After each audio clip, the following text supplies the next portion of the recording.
নমস্কার, ভক্তি আলো ইউটিউব চ্যানেলে শ্রীমদ্ভাগবত মহাপুরাণের ধারাবাহিক পর্বে আপনাদের স্বাগত জানাই। আজকের পর্ব ব্রহ্মদেবীর উৎপত্তি কিভাবে হয়েছিল। চ্যানেলে যারা নতুন তাদের অনুরোধ জানাবো চ্যানেলটি সাবস্ক্রাইব করে শ্রীমদ্ভাগবত মহাপুরাণের ধারাবাহিক পর্বগুলি শ্রবণ করুন। আসুন আজকের পর্ব শুরু করি ব্রহ্মদেবের উৎপত্তি। মৈত্রেয় ঋষি বললেন, হে বিদু, আপনি তো ভক্তদের মধ্যে প্রধান স্বয়ং লোকপাল যমরাজ। পূর্ববংশে আপনার জন্মগ্রহণের ফলে সেই বংশ সাধুগণের সেবার যোগ্য হয়েছে। পূর্ববংশ ধন্য। যেহেতু ভগবানের লীলা প্রসঙ্গকে আপনি পদে পদে পুনর্নবীকৃত করে বিস্তার করছেন। তুচ্ছ সুখের জন্য প্রবল সংসার দুঃখ ভোগ করছে সেই মানুষের দুঃখ দূর করার জন্য সাক্ষাৎ ভগবান শঙ্কর্ষণ বা সনত কুমার প্রমুখ ঋষিদের উপদেশ করেছিলেন সেই শ্রীমদ্ভাগবত নামক মহাপুরাণ আমি আরম্ভ করছি। কোনো এক সময়ে অখণ্ড জ্ঞান সম্পন্ন আদিদেব ভগবান শঙ্কর্ষণ পাতাল লোকে অবস্থান করছিলেন। সনত কুমার আদি ঋষিগণ পরম পুরুষোত্তম ব্রহ্মের তত্ত্ব জানার জন্য তাকে প্রশ্ন করেছিলেন। সেই সময় শেষনাগ নিজ আশ্রয়স্বরূপ বেদ যাকে বাসুদেব নামে বলে থাকেন সেই পরমাত্মার মানসিক পূজা করছিলেন। সেই অবস্থায় তার কমল ও স্বদেশ নয়ন যুগল অন্তর্মুখী ছিল। জিজ্ঞাসিত হয়ে পরে সনত কুমার আদি ঋষিগণের মঙ্গলের জন্য তিনি নয়ন কমল ঈষৎ উন্মিলন করলেন। সনত কুমার আদি ঋষিগণ স্বর্গলোক থেকে পাতালে অবতরণের সময় সুর তরঙ্গিনীর চলে তাদের জটাসমূহ আর্দ্র করেছিলেন। পাতালে নাগরাজ কন্যাগণ নিজেদের অভিলষিত বরপ্রাপ্তির মানসে প্রেম ভক্তি সহকারে নানাবিধ উপহার দ্রব্যের দ্বারা ভগবানের চরণাধার কমলকে নিত্য পূজা করতেন। ঋষিগণ তাদের আর্দ্র জটাসমূহ দিয়ে সেই চরণাধার পদ্ম স্পর্শ করে প্রণাম জানালেন। মুনিগণ শঙ্কর্ষণ দেবের লীলা বিভূতির মর্মজ্ঞ ছিলেন। তারা বারবার প্রেম ও গদগদ বচনে সেই সব লীলা কীর্তন করলেন। শেষ নাগের সহস্র মস্তকে যে উত্তমধ্যম রত্ন খচিত সহস্র কিরীট শোভিত ছিল, সেই মণিমাণিক্যের প্রভায় তার ফণাসমূহ জ্যোতির্ময় হয়ে উঠেছিল। ভগবান শঙ্কর্ষণ নিবৃত্তিপরায়ণ সনত কুমারদের এই ভগবত রহস্য উপদেশ করেছিলেন। এইরকম প্রসিদ্ধি আছে। তারপরে ধৃতব্রত সাংখ্যায়ন মুনির জিজ্ঞাসার উত্তরে সনত কুমার তাকে এই পুরাণ উপদেশ করেছিলেন।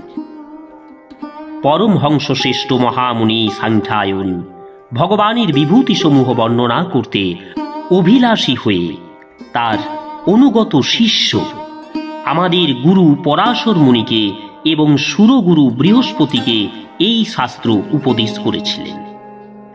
পরবর্তীকালে পরম দয়ালু পরাশর মুনি পুলস্ত মুনির বচন অনুসারে এই আদিপুরাণ আমাকে উপদেশ করেছেন। হে বৎস, তুমি শ্রদ্ধালু এবং সর্বদা আমার প্রতি অনুগত দেখে আমি এখন তোমার কাছে সেই পুরাণ বর্ণনা করছি। সৃষ্টির পূর্বে এই সম্পূর্ণ বিশ্ব প্রলয় সলিলে নিমগ্ন ছিল। সেই সময় একমাত্র ভগবান শ্রী নারায়ণ দেব অনন্ত শয্যায় শায়িত ছিলেন। তিনি তার নিজ চৈতন্য শক্তি অক্ষুণ্ণ রেখেই যোগ নিদ্রাকে আশ্রয় করে নয়ন মুদিত করে শুয়েছিলেন। সৃষ্টিকর্মের থেকে অবকাশ নিয়ে তিনি স্বরূপানন্দে মগ্ন থেকে নিষ্ক্রিয় অবস্থায় অবস্থান করছিলেন। অগ্নি যেমন নিজের দাহিকা শক্তিকে সুপ্ত রেখে কাঠের মধ্যে নিরুদ্ধ থাকে, সেই রকম ভগবানও সমস্ত প্রাণীর সূক্ষ্ম শরীরকে নিজের মধ্যে নিহিত রেখে স্বীয় অধিষ্ঠান প্রলয় বারিধির মধ্যে স্থায়িত ছিলেন।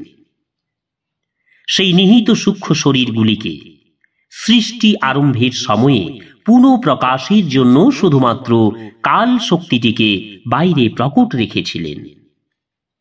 এইভাবে নিজ স্বরূপভূত চিত শক্তিকে সঙ্গে নিয়ে যোগনিদ্রায় 1,000 যুগ পর্যন্ত একার্ণবে শায়িত থাকার পরে যখন তার কাল শক্তিটাকে জীবের কর্মপ্রবৃত্তির জন্য উদ্বুদ্ধ করল, তখন তিনি নিজ শরীর মধ্যে সূক্ষ্মরূপে নিহিত সমস্ত জীবের লিঙ্গ শরীর সহ অনন্ত লোক দেখতে পেলেন।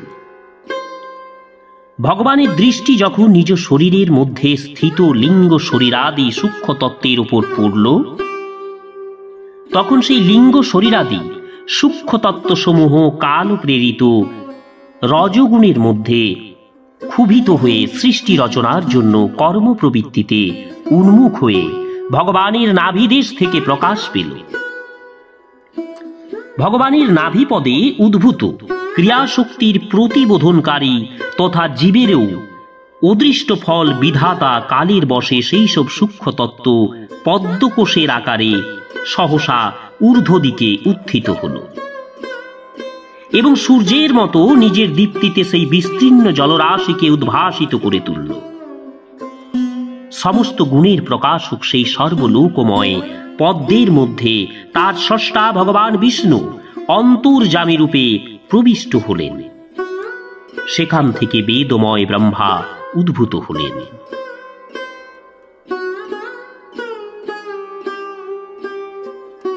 সমগ্র বেদবিদ্যা তার স্বতঃসিদ্ধ। সাক্ষাৎ বেদমূর্তি এই ব্রহ্মাকে পণ্ডিতগণ স্বয়ম্ভু বলে নির্দেশ করেছেন।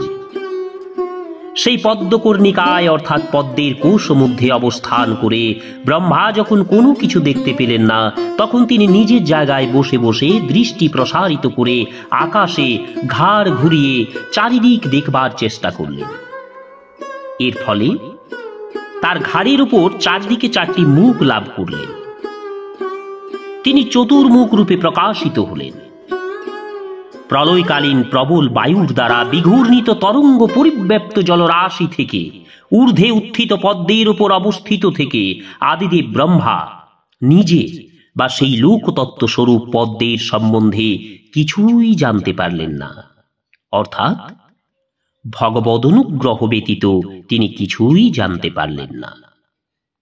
তিনি ভাবতে লাগলেন, এই পদ্মকর্ণিকার উপরে বসে আছি, আমি কে? এই অদ্বিতীয় পদ্মটি বা জলের মধ্যে কোথা থেকে এলো? এই জলের নিচে নিশ্চয়ই এমন কিছু আছে যে যেখানে এর মূল অধিষ্ঠান রয়েছে। এরকম চিন্তা করে ব্রহ্মা সেই পদ্মনালীর সূক্ষ্ম রন্ধ্রপথে জলের মধ্যে প্রবেশ করলেন, কিন্তু পদ্মনালীর আধার অন্বেষণে বহু নিম্নে গিয়েও তিনি তা খুঁজে পেলেন না। হে বিদুর, সেই অসীম অন্ধকারের মধ্যে নিজের উৎপত্তির মূল খুঁজতে খুঁজতে ব্রহ্মার বহু কাল অতীত হয়ে গেল। এই কালেই ভগবানের মহাস্ত্র চক্র বা জীবকে ভয়ভীত করে আয়ুক্ষয় করে থাকে। অবশেষে বিফল মনোরথ হয়ে তিনি সেখান থেকে ফিরে এলেন এবং নিজের অধিষ্ঠান পদ্মকর্ণিকার উপরে বসে ধীরে ধীরে নিজের প্রাণবায়ুকে রুদ্ধ করে চিত্ত নিরোধ করে সমাধি যোগ অবলম্বন করে স্থির হয়ে বসলেন। এইভাবে পুরুষের আয়ু পরিমিতকাল অর্থাৎ দিব্য শতবর্ষকাল সম্যক রূপে যোগ সাধনা করে ব্রহ্মা বিশুদ্ধ জ্ঞান লাভ করলেন। আগে অত খোঁজাখুঁজি করেও যা দেখতে পাননি, সেই মূল তত্ত্বটি তিনি নিজ হৃদয় মধ্যে সুপ্রকাশিত দেখতে পেলেন। তিনি দেখলেন যে সেই প্রলয় জলধির মধ্যে মৃণালের মতো গৌরবর্ণ এবং বিস্তীর্ণ শেষ নাগের শরীর স্বরূপ শয্যায় পুরুষোত্তম ভগবান একলাই শয়ন করে রয়েছে। শেষ নাগের 10,000 ফণা ছাতার মতো বিস্তৃত রয়েছে। তার সেই ফণাযুক্ত মস্তক সমূহের কীর্তি স্থিত রত্নপ্রভায় একার্ণবের অন্ধকার বিনষ্ট হয়ে গেছে। তিনি তার শ্যামবর্ণ শরীরের দ্যুতিতে মরকত মণির পর্বতের শোভাকেও হার মানিয়েছেন। তার নিতম্ব দেশের পীত বসনের শোভা সেই পর্বতে বস্ত্রের মতো শোভামান, সন্ধ্যাকালীন পিঙ্গল বর্ণ মেঘের শোভাকেও হার মানাচ্ছে। মস্তকে শোভিত সুবর্ণ মুকুট সুবর্ণময় পর্বত শিখরকেও স্ম্লান করে দিচ্ছে। পর্বতস্থিত রত্নরাজি, জলধারা, ঔষধি পুষ্পসমূহের শোভাকে পরাস্ত করছে। তার গলায় দোদুল্যমান বনমালা এবং পর্বতের বংশদণ্ডকে, তার বাহুর শোভার পার্বত্য বৃক্ষাবলীর শোভাকে, তার চরণদ্বয়ের শোভা হার মানিয়ে দিচ্ছে।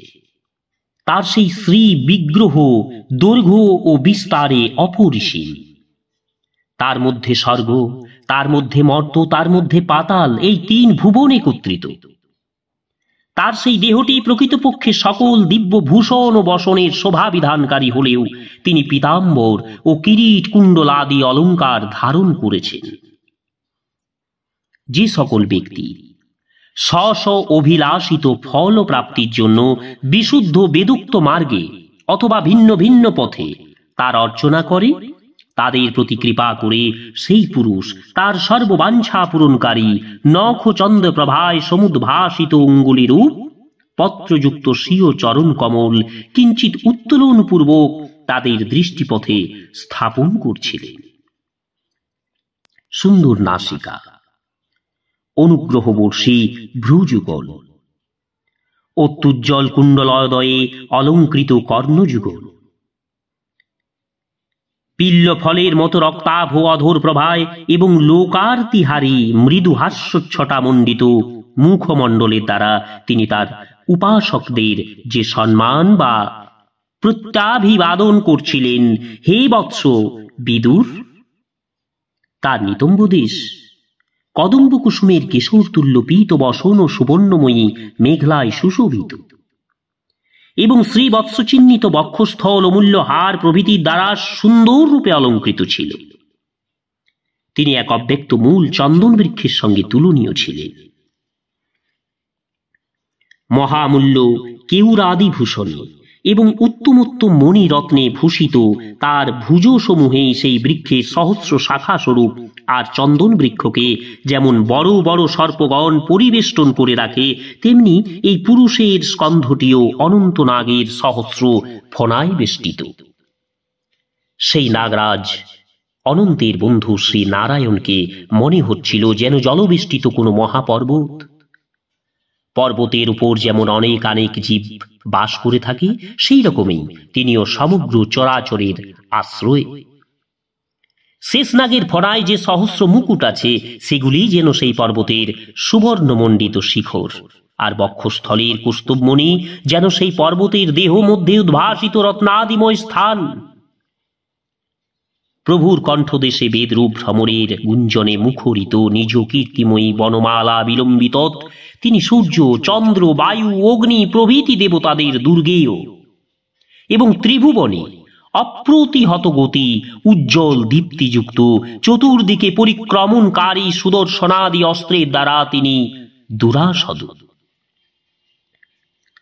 তখন লোকসৃষ্টির উদ্দেশ্যে দৃষ্টি নিক্ষেপ করে ব্রহ্মা ভগবানের নাভি সরোবর থেকে উদ্ভূত সেই পদ্ম, জল, আকাশ, বায়ু, তার নিজের দেহ কেবল এই পাঁচটি পদার্থকেই দেখতে পেলেন। এছাড়া আর কিছুই তার দৃষ্টিতে পড়ল না। রজগুণযুক্ত ব্রহ্মা প্রজা সৃষ্টি করতে উন্মুখ ছিলেন। এদিকে তিনি ওই পাঁচটি পদার্থ ছাড়া আর কিছুই দেখতে পেলেন না। তখন অচিন্ত গতিশী হরিতে তিনি মনোসংযোগ করে সেই পরমারাধ্য প্রভুর স্তুতি করতে লাগলেন। নমস্কার, আজ এই পর্যন্তই। পরবর্তী পর্ব ব্রহ্মা কর্তৃক ভগবানের স্তুতি, এই পর্ব নিয়ে আসছি। চ্যানেলে যারা নতুন তাদের অনুরোধ জানাবো ধারাবাহিকভাবে শ্রীমদ্ভাগবত মহাপুরাণের পর্বগুলি শ্রবণ করুন। আজ এই পর্যন্তই। সবাই সুস্থ এবং ভালো থাকুন। ওম শ্রী হরি, ওম শ্রী হরি, ওম শ্রী হরি।